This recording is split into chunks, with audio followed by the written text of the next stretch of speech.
Well, bowling fans, we're back. Sunset Bowl, the place again, the 900 Global Challenge. Joey, we've got our 4 age division winners out there today and 4 really solid young men out there. Toss up who's going to win this one. Yeah, a nice mix of skill ranges between them and some surprisingly good youngsters on there. Yeah, Brandon Biondo, you'll see him in our opening match, 15 years old, looking for his 3rd straight Youth Challenge title. Almost a record for the boys. I mean, he's a pretty outstanding young man. Yeah, and it's not by luck he's winning these tournaments. I mean, he's got a strong pedigree behind him with mom and dad, and again, the kid shows a lot of moxie at age 15. Absolutely. 3 great matches on the show for you today. Join Joey and I back from Sunset Bowl in just a moment, and we'll get ready for all the action in the 900 Global Challenge.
In 1993, the bowling game disappeared from the Wisconsin airwaves, never to be heard from again.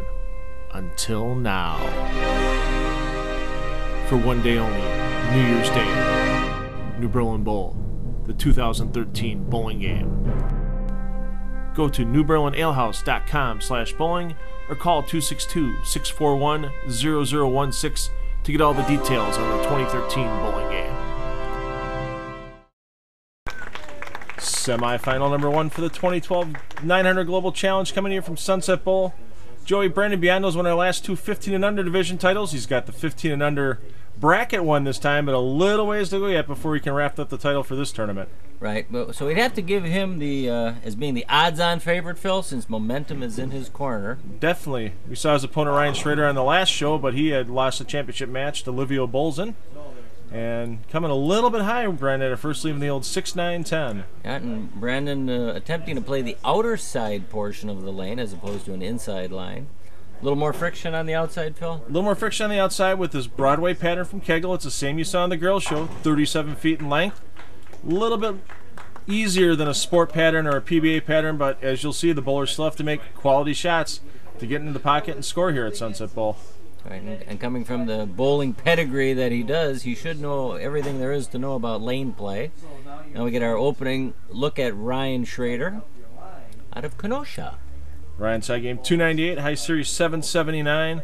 Does all of his bowling out of Castle Lanes down in Racine. Great supporter of our U Challenge Series programs and a great start for Ryan. Right, and as we see his line of attack much further left with his feet and target, but still reasonably direct through the front and mid lane. Yeah, Ryan's going to be the one always you see on the show that's usually straighter than every other player out there. Pretty conventional game. His 2nd consecutive Youth Challenge Series TV appearance. As we mentioned, a tough, heartbreaking loss to Livio Bolzan at Motion Plus in that tournament where Livio made the 2-7 out of the pit to beat Ryan. So he's trying to bounce back from that bad break and get his first Youth Challenge Series title under his belt today. Good solid shot. Oh, Phil, that hurt me, and I'm not even bowling. That's a heartbreaker right there. You can get an early double, get a nice 10-pin lead on your opponent, and the wind comes out of the sails with that stone 8-pin, the 5 straight back. Yeah, and you can't throw it much better, but good bowlers realize this is part of the game. Not the fun part, but goes for the spare from the left side of the lane, and that looked left off his hand. Yeah, that could have been a little frustration setting him, but the last thing you want to do is hand your opponent a lead while he's sitting on the bench, and yeah, it's a bad break that you don't have a 10-pin lead, but now you just gave your opponent an extra 10 pins by missing the spare. Well, that's it. You know, a tap between strikes is 21 pins lost, and when it's an open, it's 32 pins of lost pinfall. But again, Brandon seems to be giving it right back to him with a little bit wide of his target. See it just kind of hesitate to make the corner. And as we said, this pattern tougher than your league shots, not as tough as they see on the PBA Tour. But you still got to make a great shot to get to the pocket. Only gets one on the spare, so it's going to cost him a little bit of count, just a pin. Hands the lead back to Ryan Schroeder by 3 pins. Now, PBA World Series of Bowling out in Vegas, we talk about how good the pros actually are compared to these kids. I mean, Brandon today averaged just around 210 in qualifying. Ryan averaged about the same. Tougher conditions in Vegas, you watch these guys like Sean Rasher averaging 240 right now for 35, 40, 50 games in the World Championship. It's just amazing. And it'll take, my guess is plus 220 or higher to make a cut, to make the 16-man cut in match play. And that's moving pairs every game, which if anyone's ever done it, it does make the game a little bit more challenging because pairs aren't matched up all the time. Yeah, I know when the PBA Tour starts again in December, and I'll be looking forward to those telecasts. Make sure they're on my DVR. No doubt about that. And a great spare there by Brandon. We've seen a lot of 3-6-10s missed on the telecast recently, but he has no problem covering it up. Yeah, you know, I think we may see some new faces this year because the PBA was making a concerted effort to modify the pattern from last year. So not as many of the boomers, where the two-handed players make the show. And from what I've seen on the extra frame telecast, it does appear as though there's a little wider range of players. Yeah, we get a pretty wide range of players here on the U-Challenge Series, and unfortunately, Ryan a little wide on that shot. We see another 2-8-10 on the right lane. Yeah, that's back-to-back 2-8-10s on that right lane, and it may be the lane's characteristic, playing a little bit longer or later than lane 3, hook-wise. Yeah, the guys are a little bit different, though. A little higher rev rate than we saw with most of the girls, so they may have a problem with just getting a little extra length from the speed they generate with the revs, and the ball's just reacting a little later. Most of the girls that we had, Katie Zwiefelhofer, Jessica Reichert, were very straight players. Even straighter than what Ryan's throwing out there. Right. But Katie, the exception to the rule, because kind of a high-speed player, I would say, for a female. Oh, she's definitely in the 21, 22 mile an hour ball speed range. Right, and that's I would say that is faster than what we're seeing both Brandon and Ryan shooting right now. Absolutely. Well, looking to bounce back here.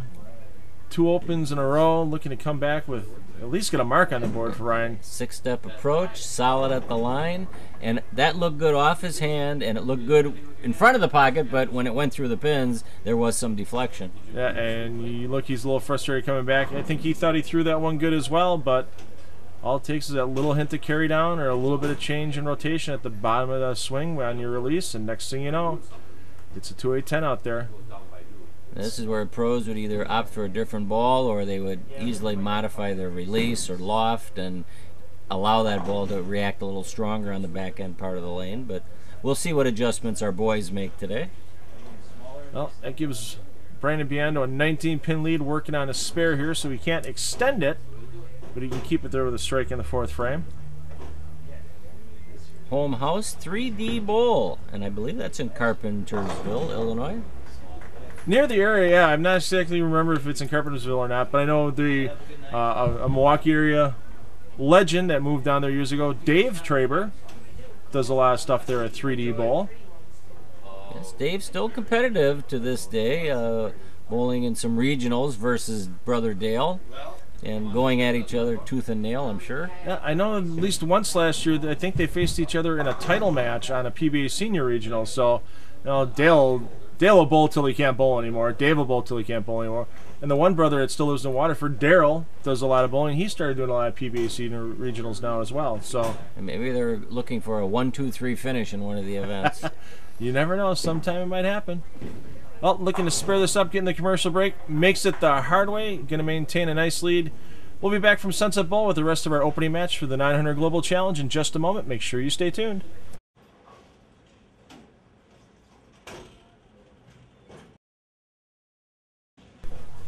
Half of our first semifinal in the books here from Sunset Bowl for the 900 Global Challenge.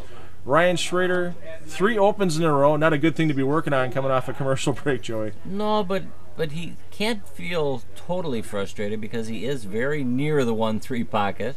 Let's see if he makes a necessary adjustment here and a better shot finish-wise, but avoided the split. That would have been a tough break. 4 opens in a row if that 10-pin would have stood. Yeah, I mean, his lane strategy, he wrote on his sheet here, he said he was going to keep the ball just outside the 10 board, But right there, you can see he was easily around 12th board, and it just didn't have enough room to hold pocket. So he might find himself in a little bit of jail here.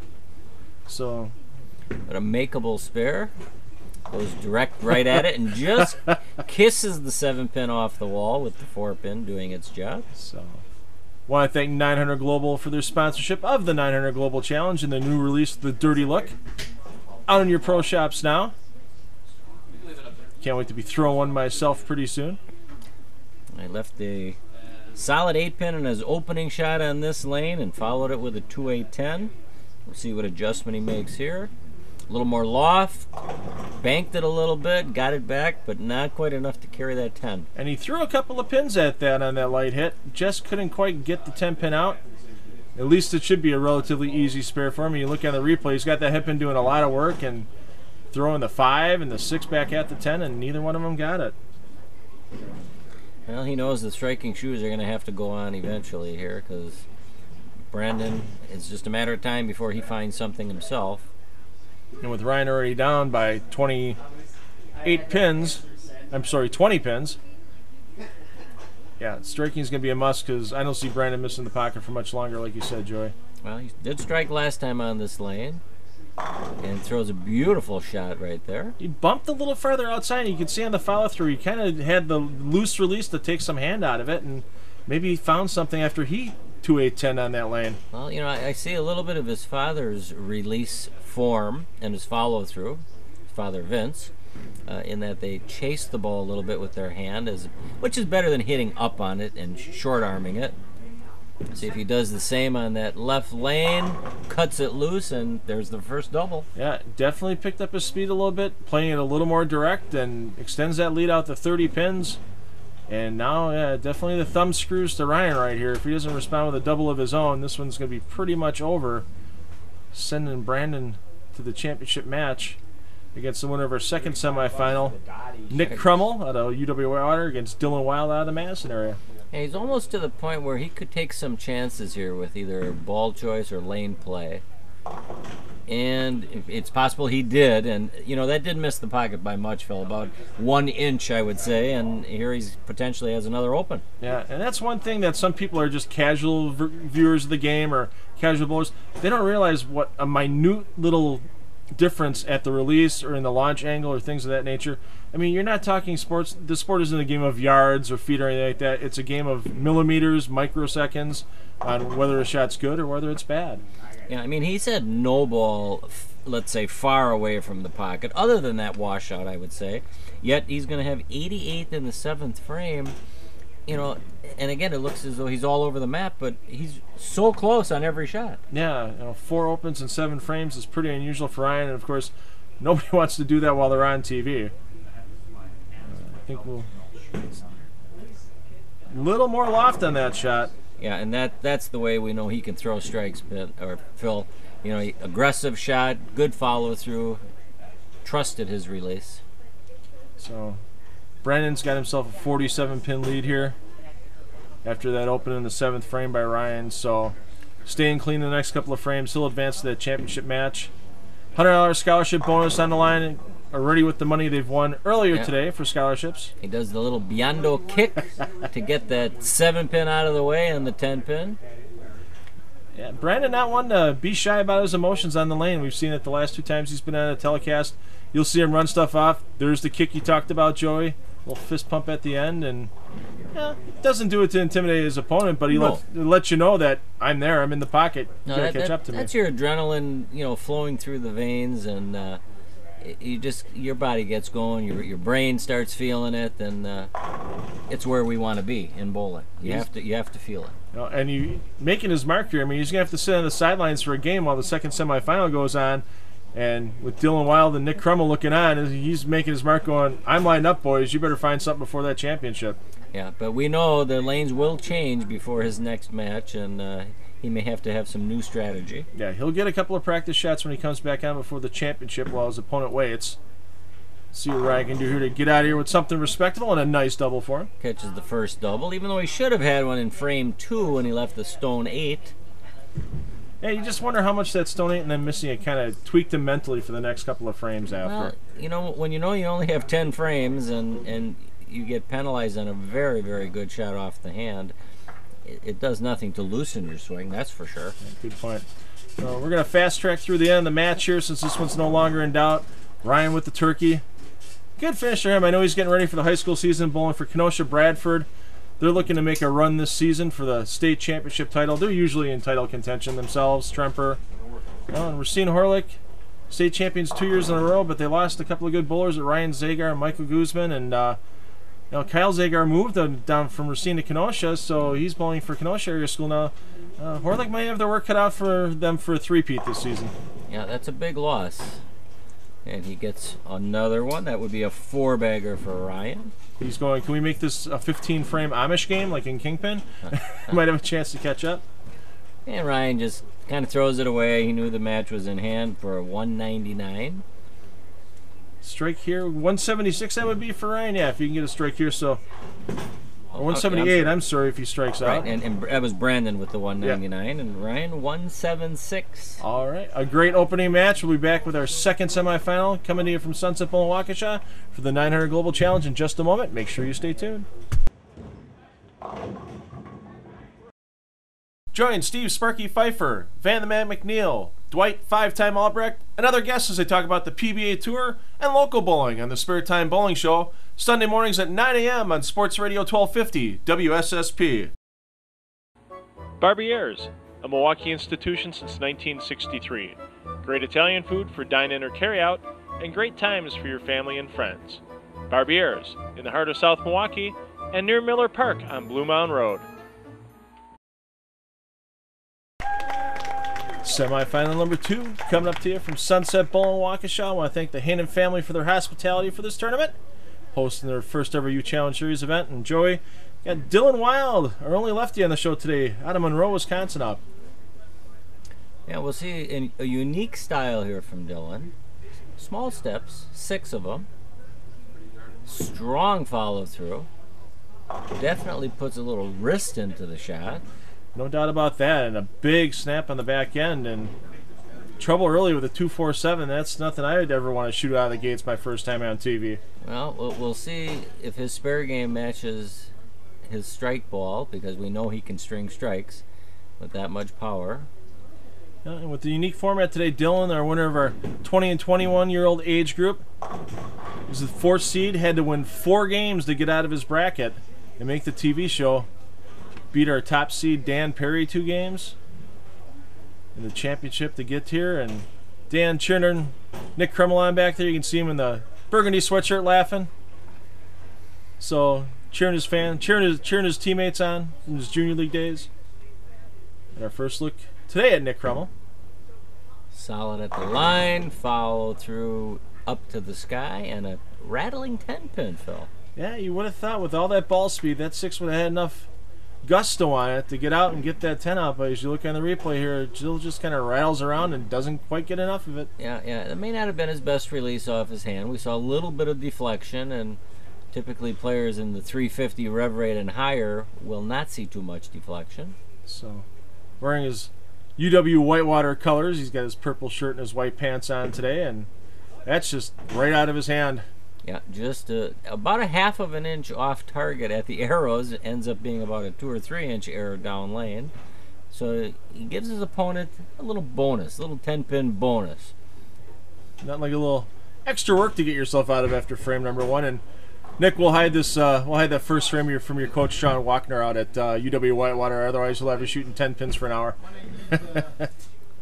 So we'll see what Nick can do here to bounce back. And Nick's ball choice today, the only ball he has with him, according to his bio sheet, the Brunswick Versamax. And there's the Versamax in action with the Messenger taking out the 10. Hope we get a replay on that one. That's always nice to see one of those Messengers, because I never personally get any of those myself with my weak ball speed and no revs. And yeah, just tweaks that 10 out. In fact, last night on watching the extra frame on the PBA, there was a 3-waller by Oscar Palermo. Oh, jeez. You know, the pin came off the left sideboard into the 10, off that sideboard, and back over to the 4 pin. You think after some of these pros like Rash and Barnes and Osku and Belmonte get done on pairs lanes, you think they have to replace the entire set of pins? Well, if they don't, they probably should. Yeah. And the oil pattern. Yeah, exactly. A little bad break there for Dylon. Got himself nice and light in the pocket, but you see as everything scrambles around the 10, headpin kind of plays a blocker there and tells the 3 and the 5, I don't think so. Way back from the foul line. Yeah, that's a good 4 feet behind the foul line. Yeah. He likes a challenge. He likes a little longer lane. Well, 64 feet for the pocket instead of 60. Keeps it even for everybody else. Yeah. And you see that with a lot of bowlers is they don't change their comfort factor from when they were growing up. When they were younger, they stayed behind the foul line, and sometimes it's tough. As you grow vertically, your eyes kind of stay the same, and you end up in the same spot. Your eyes kind of focus on that same spot, and you end up that far behind the foul line. Right. Probably why his steps are so small, too, for as far back as he starts. Right, and he does plant. He doesn't slide. Really horses that one on the bottom, but it holds pocket. Definitely kicks it at the bottom and gets his first strike of the match. So see if Nick can put a little pressure on him and make up for that opening 10-pin miss by catching his first double. And Nick just missed the top 16 at the Junior Gold in Indianapolis this last year. He wanted to bowl one of his big competitors, A.J. Johnson, the U Challenge Series bowler, who won the whole thing at Junior Gold this year, and a nice double there for Nick. Yeah, A.J., a fine young man and an unbelievable talent. And he's, what, 20 years old now, Phil? 19 or 20, yeah. And when we see him again in March, he'll be defending his Sean Yona Memorial title. We'll see him in March. We'll have those finals for you in April on Time Warner Cable Sports 32. I want to thank all our friends there for all the airtimes we get for bowling on television. The only remaining regularly scheduled bowling telecast left in the U.S., I found out Hawaii TV bowling is not coming back this season. They were the only other ones that were scheduled on a regular basis more than a month or two out of the year. So with a little bit of good health and good fortune, you will remain the only televised bowling show in the United States. Exactly, and the only regularly scheduled, the only one that goes for more than 4 months out, or pardon me, anything that goes more than 2 months out of the year. We got our friends down at Town and Country Lanes have the All-Star Bowling. Runs for a couple of months on another channel during the spring, and check with them. They've got their qualifying tournament going on for the All-Star TV tournament this year, right now at Town and Country, and wow, that was a big snap in the back end. Yeah, and that was similar to his opening frame, and again, if he's just a half a mile an hour slow with ball speed, that ball will knife through the head pin. Oh, and we saw it in the girls' finals with Julia Bond. We saw a bowler that tried to play a little bit more back-end reaction overall, and Julia got herself into trouble early. Dylon not in too much trouble right now, of course, till he missed the spare, but... Now, if you notice there, Phil, he was only about 2 feet from the foul line on that shot, yet some of his strike attempts, he's been about 4 feet behind the line, but we'll have to monitor that through the match here and see how consistent he is with foot length and step length. Yeah, and now a big booming back-end reaction is great for shredding racks, but when you leave a 2-4-7 and only get 2 out of it, give your opponent a 22-pin lead, you've got your work cut out for you the second half of this match. I want to thank his stepdad Scott, mom Tammy, and his sister Kaylee for all their help, and I think Kaylee could have helped kick that 7-pin out for him there. Yeah, that was a pretty strong shot right there. That 6-pin laid lazily in the gutter, but the ball definitely did not deflect upon entry, as we will see. The ball almost finished behind the 9-pin.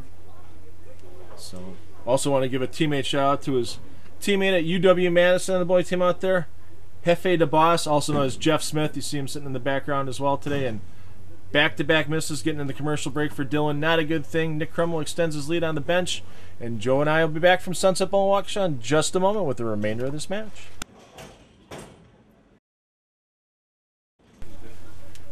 Coming off the bench, extends his lead without even trying. Nick Kruml up here on lane 4 at Sunset Bowl and Waukesha, and Joey is working on a 3-bagger right now, looking for 4 in a row. Right, and he knows his opponent is not locked in, so good player that Nick is, he may pour it on. A little salt in the wound, and there's another picture-perfect strike. There it is, 4 in a row. You don't think Lon McCarron, now that he's calling the PBA telecast this season, you don't think he's going to try to come up with his own name for a 4-bagger, will I ya? hope he doesn't. So, another new face calling the PBA action with Randy Pearson this year.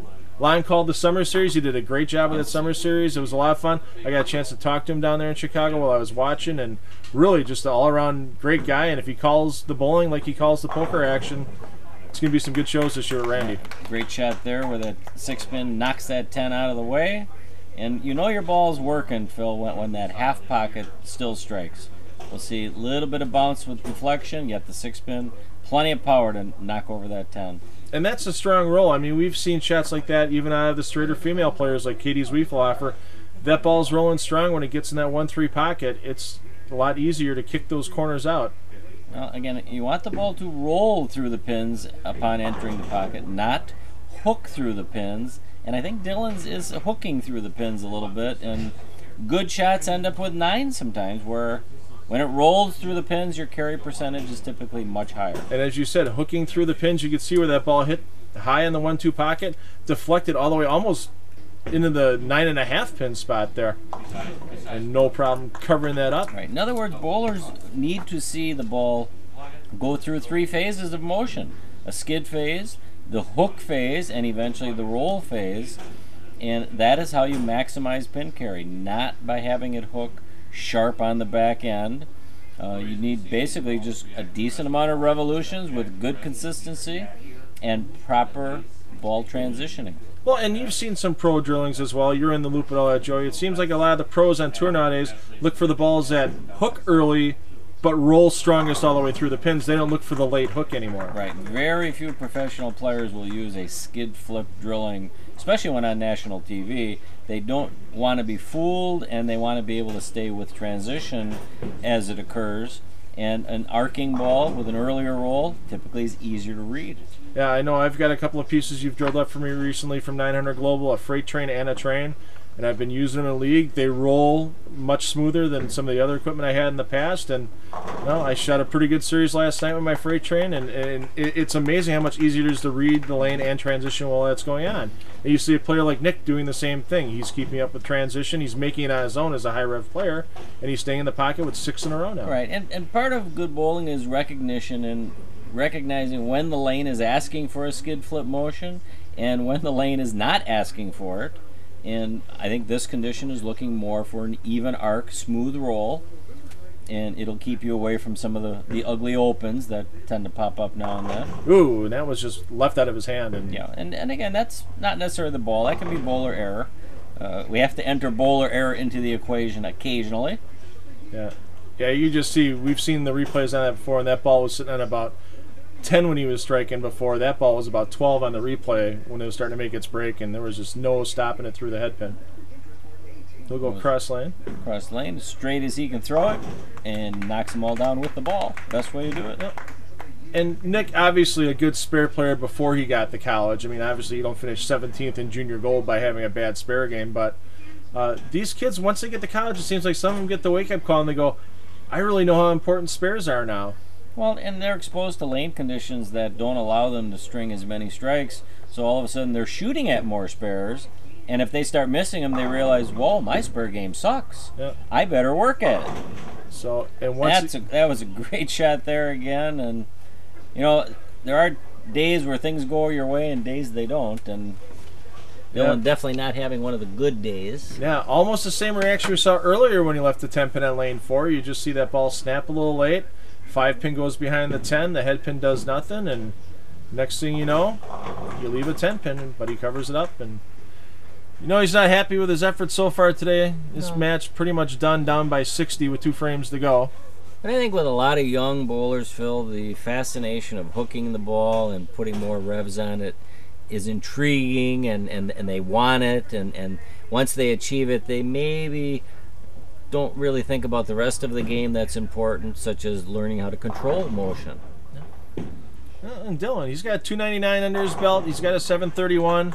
He's got a crossover strike there. Yeah. Snapped it over the pocket. Oh, he's going to shoot big numbers. And again, as he matures and learns the game, which takes decades, as we all know, he'll learn to change his roll, change his tilt, have the ball roll more, and when he needs it, have it snap more when he needs it. And again, we'll see him on many a telecast in the future. Yeah. He's out here at Sunset Bowl The other day, watching the Waukesha West High School team practice, didn't see too many kids from Waukesha West throwing strikes around like Nick did right there. No, but that was quick. And when I say quick, that head pin came off the sideboard, we'll see, in a hurry, and tomahawk that 10 pin. Yeah. And I'll tell you what, watching some of the Waukesha West girls, they could give Perennial Power Franklin a run for their money this season, and Muskego as well. Those three were tight in the standings last season. I think it's going to be another big fight for the top of the District 1 girls standings this year between those three teams. And the 10th frame, I think that was kind of an area check for him there. It could be. It didn't look like a bad shot off his hand. It's possible that lane has developed a little bit more friction in the middle. We did see more hang shots on the right lane in the opening match as well. So just going to fast track through the end here since this one's no longer in doubt. Dylon get that one lined up. No 10 pin that time at lane 4 for him. No, and he finished about a foot away from the foul line. So it's possible that one shot where he was about 4 feet away was not his normal distance in slide. Yeah. But that's why it's always good to have a second set of eyes, whether it's a high school or college coach or even somebody you're bowling with in the league. Watch your teammates bowl. If you see something different, kind of go, hey, that's why the shot didn't work for you. I mean, communication's always a key. So that one, yeah, about 3 feet away, so. And he rolls that 3 pin forward. That's everybody's friend. Yes, that is. I get those once in a while, but that's usually the 5 pin falling back forward. Or it's on the fill ball when it doesn't really help you much, right? See what Nick can do on his fill ball. The vacuum cleaner of a 10 pin there. Good finishing shot for a fine 235 game to Dylon's 195.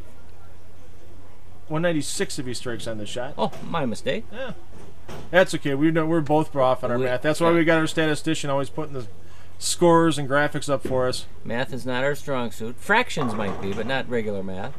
Oh, he does get 195, so I lucked out there. I'm going to get lottery numbers for you as we go to the commercial break on this one. It'll be Nick Kruml versus Brandon Biondo in our championship match for the 900 Global Challenge. Make sure you join us from Sunset Bowl for that match in just a moment. The 2012 Junior Hall of Fame tournament was held November 11th at AMF Bolero. This event has experienced rapid growth, and I asked Tournament Director Shannon Lubinsky to give us a brief history on the Junior Hall of Fame tournament. We started out the tournament in 2007, and we had 20 teams that year. We started on very short notice, just a couple months before the tournament actually ran. And this year we have 96 teams. It's a record number of teams, and we awarded $10,000 in scholarship money. For the Junior Hall of Fame tournament, youth bowlers enter as doubles teams and then are randomly paired up with a local Hall of Fame or celebrity bowler. We asked Shannon if she ever had any issues with getting the adults to bowl with the kids. It's not too hard. A lot of the Hall of Fame members wanted to give back right away because it's a great avenue for them to give back to youth bowling because they want to give back to the kids. Once they get signed up and they bowl one season, they always want to get asked to bowl again. After paring the field down to 5 teams for the stepladder finals, Team Joe Olivo ran the table, using great shots like this split conversion by Sean Luby and lots of strikes from Alex Reicha and Joe Olivo to win the first place prize of a $750 scholarship and a hammer bowling ball for each of the youth bowlers. To get more information on the 2012 Junior Hall of Fame tournament, you can go to jhoft.weebly.com to get all the results.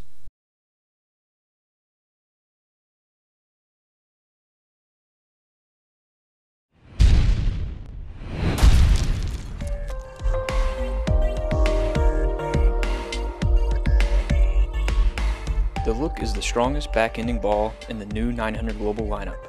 With a high 255 RG and 050 differential, the Look will easily get down the lane, saving its power. Then look out for a hard turn as it exits the oil pattern.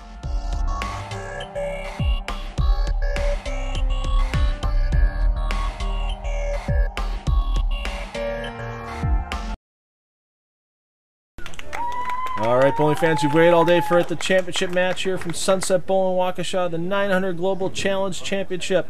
Our 15 and under division, Brandon Biondo, winner of the 1500 division, looking for his 3rd consecutive Youth Challenge Series title against Nick Kruml, and Brandon looking to start off strong on 3. And how about that, Joey? And he gets the love tap on that 4 pin, and again, that's that even roll, smooth arc.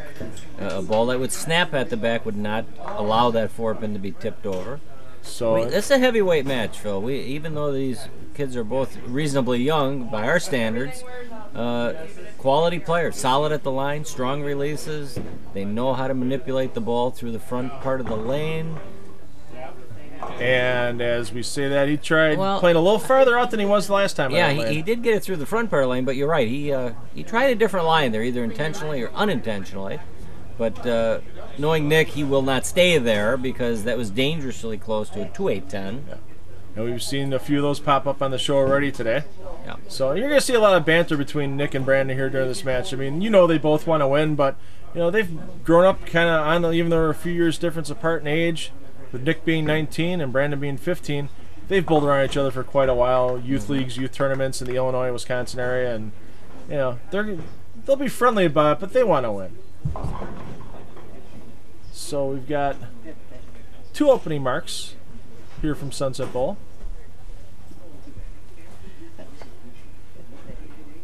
Nick Kruml stepping up here on lane 3. He was pretty much lights out in this lane until the 10th frame of the opening match. Did that area check for the 3, 6, 9, 10, and I think he learned from it. Yeah, he moved back inside, and typically we always think you move further right, you get more hook, but on a flatter pattern, that's not always the case, as we just saw him moving back left, and he got better ball reaction. So Brandon can catch an opening double and maybe put a little pressure on Nick, and he gets her done, and everyone's friend, the little mixer. Wally's in the house. Well, that wasn't really a Wally. That was a scrambler. Yeah, it was a scrambler, but again, you don't always need to flush the pocket. When you get it off your hand cleanly, Phil, and the ball's rolling properly through the pins, good things happen. I kind of joke around when I'm at bowling. When I get the one good shot a night that does exactly what you just said, I always tell people I walk back, I go, I quit, I retire, because I can't throw it any better than that. These kids do it on every shot. Yeah. So, yeah. Or there's times you carry that, and then the next one you just dead flush and then leave an 8-pin or a 10. You go, why did I throw it better? I threw it too good, and I didn't strike. And that's just the nature of bowling. Yep. I want to thank our friends at High Five Gear for their sponsorship. Their new updated website. If it's not online by the time you see us, it'll be online soon. And they got a couple of interesting new products out for sale as well. They got some nice compression sleeves for your bowling arms that you can customize at any graphics you want. Check it out at highfivegear.com. And Nick definitely made a small adjustment on that lane in that he didn't get the ball as far right, but he's not seeing near the hook on the right lane as he is on the left lane. And again, as we always state on these shows, even though we'd like the pairs to be matched up, they are not always matched up, and you need to play different lines at times. Nice and relaxed at the bottom of that swing, but once again, creeps a little high, and that just looked like early roll. And he's had that happen to him at least 3 times in a game and a half on that lane. I don't believe he's been high on the right lane. No, he has not, and that's the second 3, 6, 9, 10 we've seen out of him. Right, and again, that lane could be hooking early, and the more they play that part of the lane, it starts hooking earlier. Nothing even close to an easy conversion here. This current Randy Pearson's about a 60% conversion rate on the Pro Tour, and you can see why. He does what he has to do to get the 9-pin out. But right, there's just too many ways you can chop it or miss it, and anytime you leave up more than 1 pin, bad things can happen. And now a 26-pin leads extend to 36 with another strike here for Brandon in his half of the 4th frame. And he just went wide on that lane, and you know it's not coming back on lane 4. Yeah, he got it off his hand nice and clean and pure at the bottom. But when that lane's got that wiggle spot, they call it down lane, it won't grab and make the move. And again, another light shot on the right lane, Phil. Yeah, I mean, we've had some pairs now in the last few shows. We've had lanes 15 and 16 at Castle Lanes. We've had lanes 9 and 10 at Motion Plus, 3 and 4 here at Sunset Bowl. It shows that not every lane is the same, right, even though they're oiled exactly the same. And hey, bowlers, when you go to your Wednesday night or Tuesday night league session, keep that in mind when the lanes, you can't seem to strike on one lane and not on the other. Sometimes a big move might be in order, and that's a big move to the pocket right before we get to the commercial break for this game. A great final match from Sunset Bowl, and Joey and I will be back from Sunset in just a moment with the rest of the 900 Global Challenge Championship match.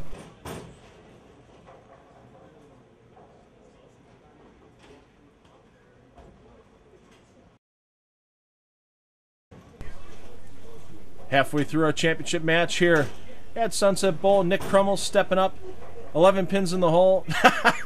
Our graphics guy must have looked at the nickname on the bio sheet here for Nick Kruml. Nickname of Kruml Cakes, given to him by a lot of his friends.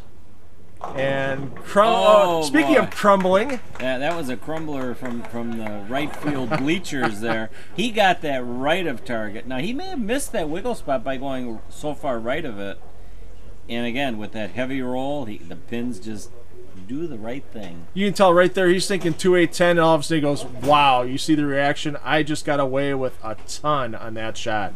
Yeah, and that's sometimes what it takes to win a match. And again, I believe he was down in the match. Down by 11. Yes, he was down by 11. Now he's only down by 1 pin, and he can take a lead if he can strike on this shot in the 6th frame.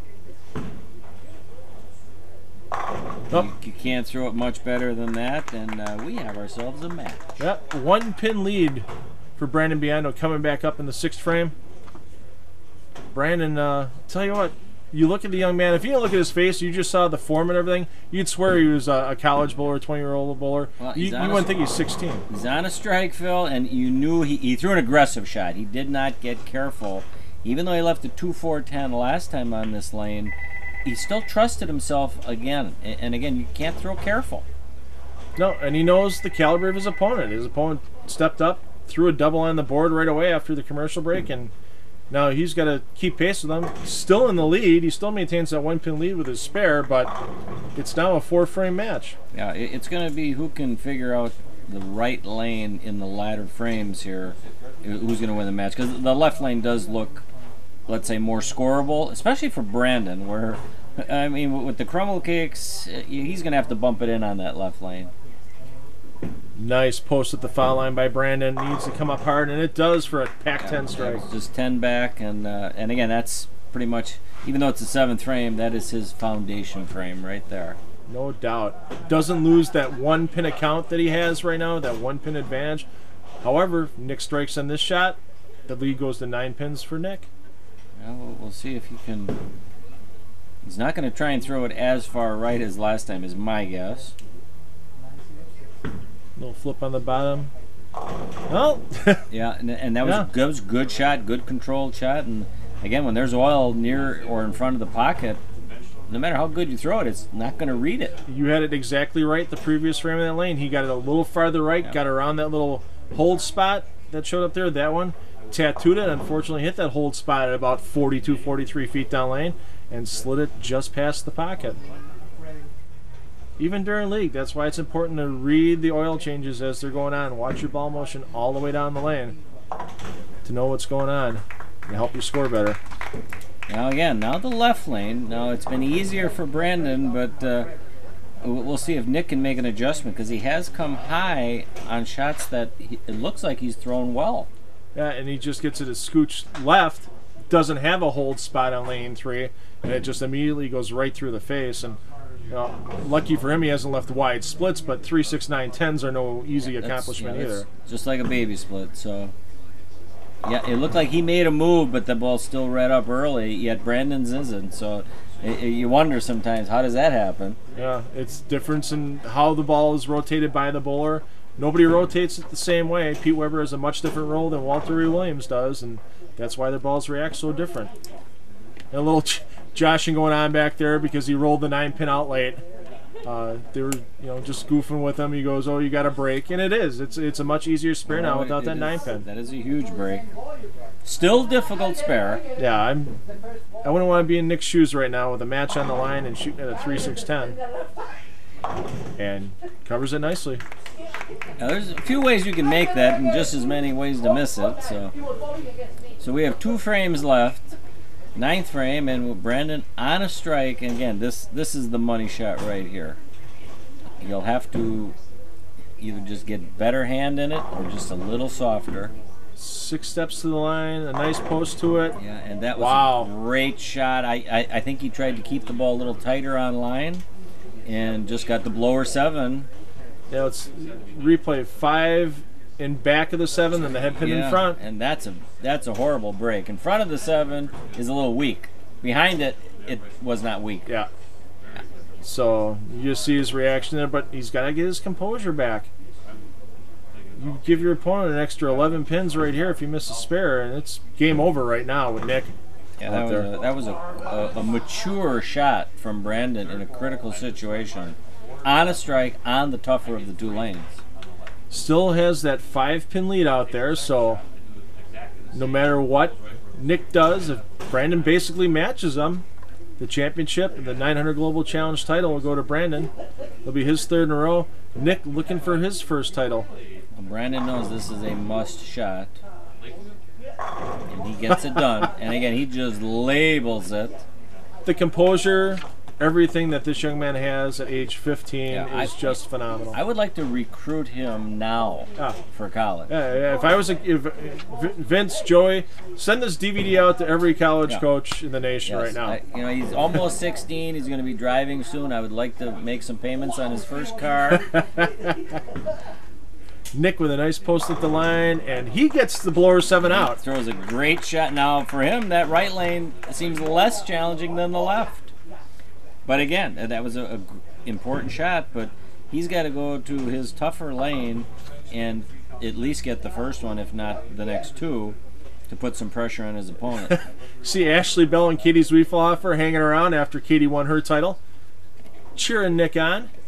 Whitewater teammates on the girls' side, the women's side out there. And they're still girls. They're still girls. And quietly, Nick gets the first one, and he either changed his roll on the ball with hand position or he bumped it in a little deeper because that ball just froze the pocket. I think it was a combination of the two, Joey. That ball at the break point looked like it was about on 12 before, and we saw him go through the face, leaving 3, 6, 9, 10s. I think he took a little up the back of the ball advice.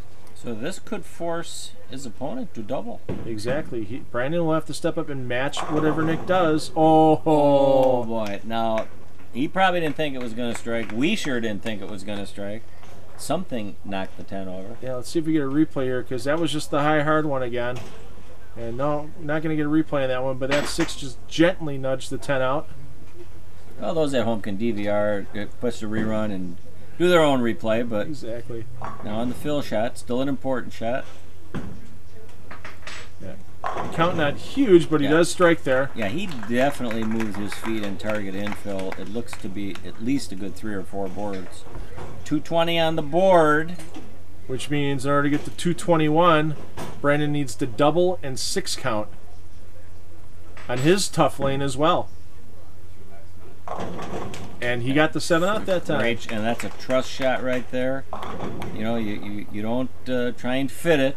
You just throw it aggressively with good roll. So, Joey, if we went out on the lanes right now and you and I bowled Brandon and Nick for sodas, how many pins are they giving us? I mean, how many sodas would they beat us out? Yeah, exactly. Probably a few cases. If you've never come out to a U Challenge Series event, when you see we post them on the screen, coming out, you're going to see some great bowling out of the next generation of bowlers, the ones that I think are going to save this game. This one for the win, and just a hair wide. You know, and if there was any pin that probably was going to stand, it seems to be the 2 pin was the bugaboo pin on that lane all day. And not a bad shot. He just hit that little spot of oil down lane. Yeah, the one that got Nick a couple of times got Brandon that time, and covers that up for a 214. I'll tell you what, you can't ask for a better championship match than the one we just had. Joey and I will be back from Sunset Bowl to wrap up the 900 Global Challenge Boys Championship in just a moment. Make sure you stay tuned.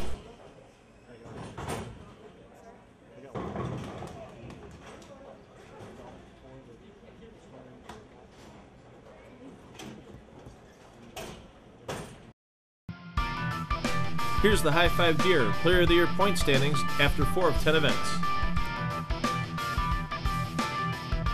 Check out High Five Gear's new power sleeves. Perfect for the sports you play and fully customizable with the graphics you want. Only at highfivegear.com. I have a lot of viewers that ask me, why do you have so many of your tournaments at Castle Lanes? Well, Castle Lanes is a center that has an exceptional atmosphere. The charm of being in a Northwoods cabin while you bowl, an attentive staff on the lanes and in the lounge, all the big screen TVs, and a free Wi-Fi hotspot, and being named in Bowler's Journal as one of the 95 places to bowl before you die, you have to bowl at Castle Lanes. That's why we love Castle Lanes, and you will too. Joey, an outstanding final match here for the 900 Global Challenge. The extra $100 scholarship bonus and the 900 Global Bowling Ball on the line. Down to the last shots in the 10th frame. Nick came through. Brandon just that little bit light in the 11th frame. Right, and we saw something a little differently in this show in that one player lost the left lane, and Brandon, the other player, loses the right lane a little bit, yet still interesting finish. I mean, they made clutch shots when they needed to, and just, like you say, a light two-pin kept him from his third consecutive title. Awesome bowling. Nick Kruml wraps up his first Youth Challenge Series title. Youth Challenge Series going to the side for a while. The high school and college seasons are in full swing. We'll be back with those again in April, but we're going to be coming back, as always, a great tournament, the Wisconsin Women's Open from New Berlin Bowl. This year presented by Red Bull. We thank them for their sponsorship. We thank Time Warner Cable Sports 32 for having us on the air again. And for my friend Joey Serrar, I'm Phil Brylow, and parents, take the kids bowling, let have fun for life. We'll see you on that next show.